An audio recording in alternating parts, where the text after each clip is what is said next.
Hello and welcome to the MyClayCo studio. My name is Carla and today we are going to be making the 3 easiest colour recipes you will ever make. If you are new to the world of colour recipes, this is definitely a great starting point. We do have a couple other videos that I've covered on colour theory and colour recipe creation, so I'll link them in the description and at the end of the video.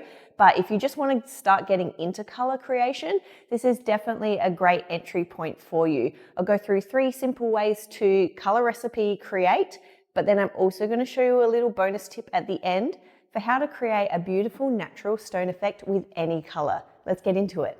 So the first colour recipe that we are going to go through today, I have already touched on in a previous colour video, and that is the 1:1 ratio. Now this is known as the golden ratio in Polymer Clay recipe creation because it is the simplest recipe you will ever make. It is simply equal parts. If you're using 10 grams of one colour, you use 10 grams of the other colour. Or you can cut out one shape of that colour and one shape of the other colour. It's as simple as that. So you just want to make sure that whatever method you are using equal parts and you can create a colour recipe.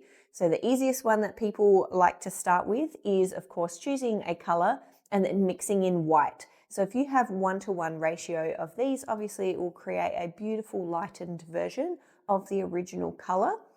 If you did want to start mixing with other colours, another wonderful colour that we like to mix in often is Ecru. It has a beautiful golden undertone, so any colour that you put it with, it will bring out those really bright golden tones within that colour.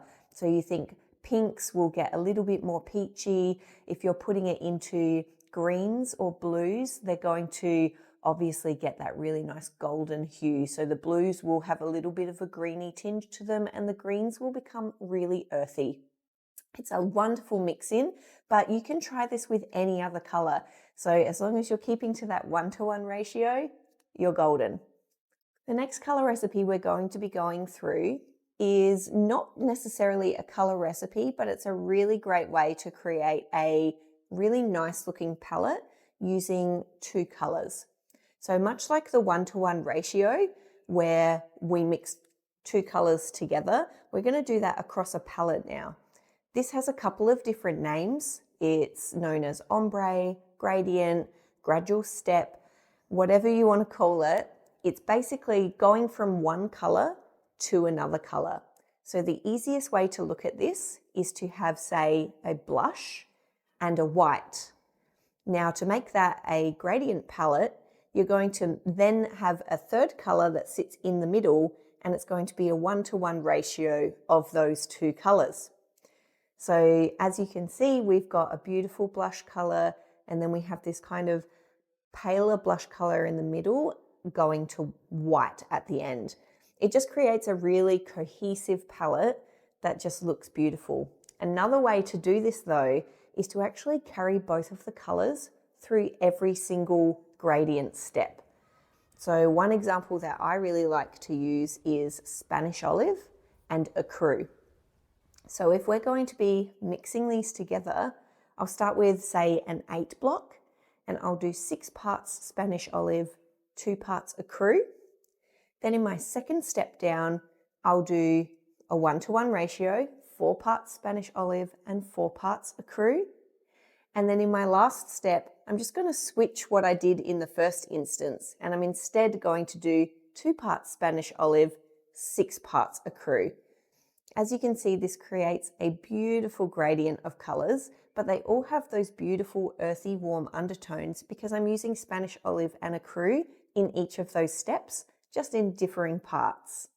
It's a really versatile way to create your colour recipes that go across a whole palette. I've also done this before using, say, a turquoise granite and an ultramarine blue. Having that granite go through all of your pieces, but then it's going from this light colour down to a dark colour, is a really beautiful look. It just brings a lot of depth to your pieces, and it's beautiful, especially if you have multiple pieces hanging and you have that gradual step. It's just really appealing to the eye. So if you did want to try this colour recipe creation to kind of create that gradual step down effect, these are the 2 things that you have to remember.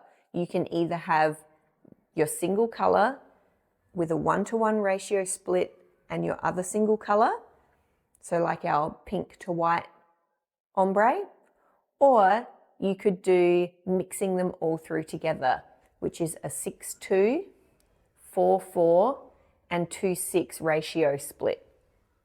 If you have any questions, you can always drop a comment down below and I'll answer them for you.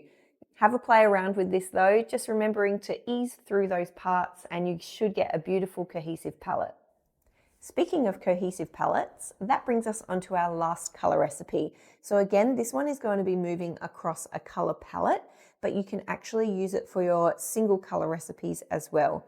So we're going to be borrowing from our 1-to-1 ratio and our gradient in that we're going to pick a few different colors and we're going to mix them all on a 1-to-1 ratio, but with a single color. So I'm going to pick a kind of earthy toned rainbow of colors and I'm going to mix in ivory.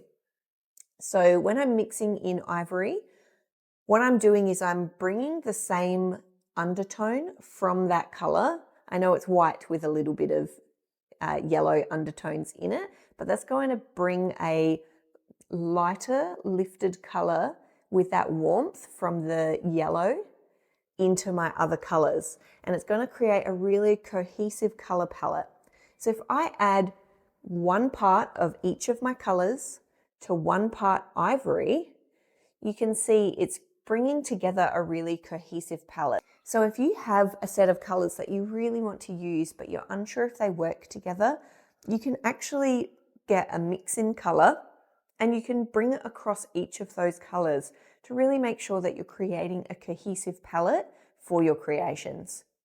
Another tip, which I said I'd give you at the beginning, and I kind of touched on in the last one, is to bring in granite to your creations. So if you're creating color recipes and you want a really beautiful stone effect through them, especially across a whole palette, you can actually take the granite clays and you can mix it through your other clay colors and it creates this beautiful speckled stone effect in those colors. We really like the Cernit granite color because it is a little bit lighter than the Sculpey grey granite. Look, we wish that Sculpey still had white granite, but they don't. They have their grey granite. It can darken your pieces and like dull them a little bit because the grey is quite heavy. So we do actually prefer the Cernit because it does bring a certain lightness to the clays, but it depends on what you want for your pieces. Grey granite may work perfectly for you. So if you're new to color recipes or you want to try and get some of that cohesion across your color palettes, these are some great tips to get mixing. Thank you so much for watching today. We hope you found the video helpful and that you're getting excited to get into the world of color mixing. If you do try any of these color recipe techniques, especially the stone one, we would love to see it out in the wild. So don't forget to tag us on socials. And of course, if you found it helpful, please don't forget to like and subscribe to the channel, and we'll see you next time.